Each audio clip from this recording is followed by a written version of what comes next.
What's up, everyone? Welcome to today's video. Welcome to the Video Game Fight School channel. Thank you very much for tuning in. We need to do some math because I think if the Xbox fans are not dialed into the conversation from the mathematical perspective, they'll miss the forest just for the trees in this whole conversation about Indiana Jones. We already know that Indiana Jones is a licensed game.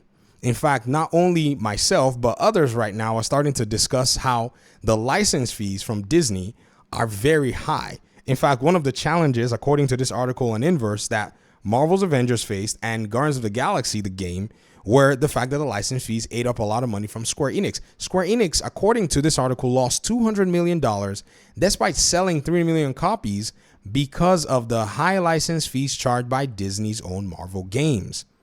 If we take this into account and take into account that the Indiana Jones game is one that is also going to be subject to these licensing fees, it makes sense that this game's arrival on other platforms be expedient. Also, if we go to the PlayStation camp, even they themselves have had to pretty much sell about 7+ million copies to stay profitable for Spider-Man, of which this game sold so far, according to reports, has sold about 12 million copies. And so, yes, they are, in a sense, profitable. However, there are still licensing fees that are coming from every sale that's actually made. So even down the road, Disney's Marvel is going to be getting money on these sales that are made. And so each individual that purchases the game pretty much costs Sony money on everything. This is why I think this game made its way to PC very fast, including Miles Morales. Because if you think about it, it was never going to make its way to PlayStation to any other platform, according to Insomniac at the time. I think this is also the reason that Microsoft's, Bethesda's Starfield game did not make its way to the PlayStation, because it doesn't have the constraint of licensing fees. As costs are met and as break-even point is met, everything else becomes profitability after other pertaining costs, like the game being on Steam. Many of you know that Starfield made its way to the platinum tier in terms of game sales on Steam in 2023 when it was launched. It was actually one of the top-selling games on that platform. So that game was already successful, already made its money, and it's fine. So Xbox does not need to actually port that game to the PlayStation platform. Also, games like Gears of War E-Day, games like Forza, and some of the others that were suspected to be going to PlayStation, I think there's a reason for Microsoft to still hold those games, because those games don't have that amount of cost. Now, some people might say, but the exclusives are console sellers. Well, think about it. A game like Black Myth Wukong in 3 days is already more profitable than Marvel Spider-Man 2. Did you know that? Did you know that? If you spend about $300 million making your game, whereas another video game like Black Myth Wukong, do you know how much that game is reportedly, has reportedly spent in its development? Around $40 million. That's the reported budget for Black Myth Wukong.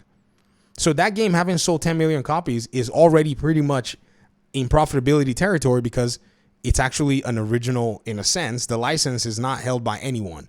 It's basically something that was taken from what you would consider public domain for the most part. Now, after publisher fees, after all of the above, yes, you have to basically factor that in.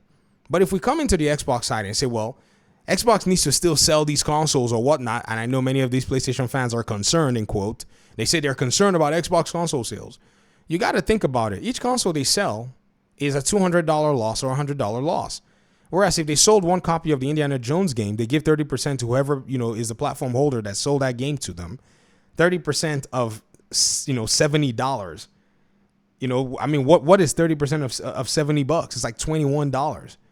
And then after all other costs, they still make a positive net gain on that $70 compared to the $400 device that you bought, which is losing them $200 to $100.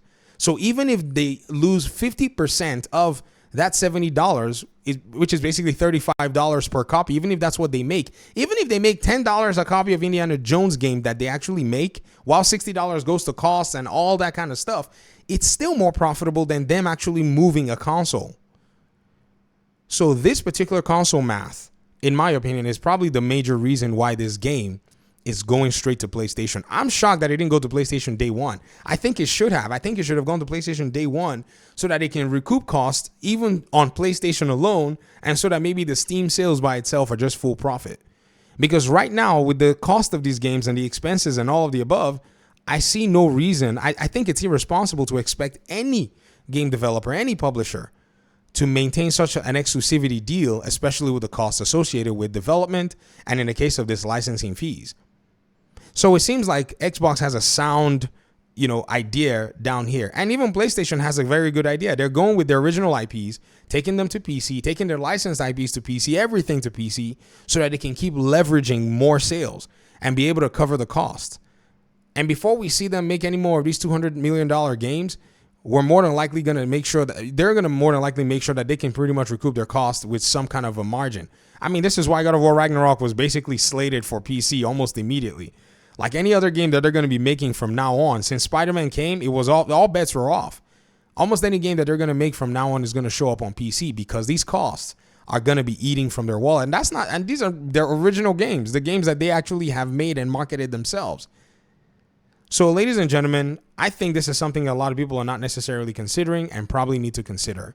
On the case of like Warner Brothers, I think theirs is more perplexing because they have a lot of IPs that they never leveraged. They could have licensed them out a long time ago and been developing games around them a long time ago. But it seems like, people who were in charge didn't necessarily see it as a priority. And I think it's probably come to bite them in the butt. And now they're thinking about licensing those games themselves. It is what it is, though. Thanks so much for watching this video. Appreciate you guys' time and audience. And hopefully we'll talk pretty soon in another one. Peace out.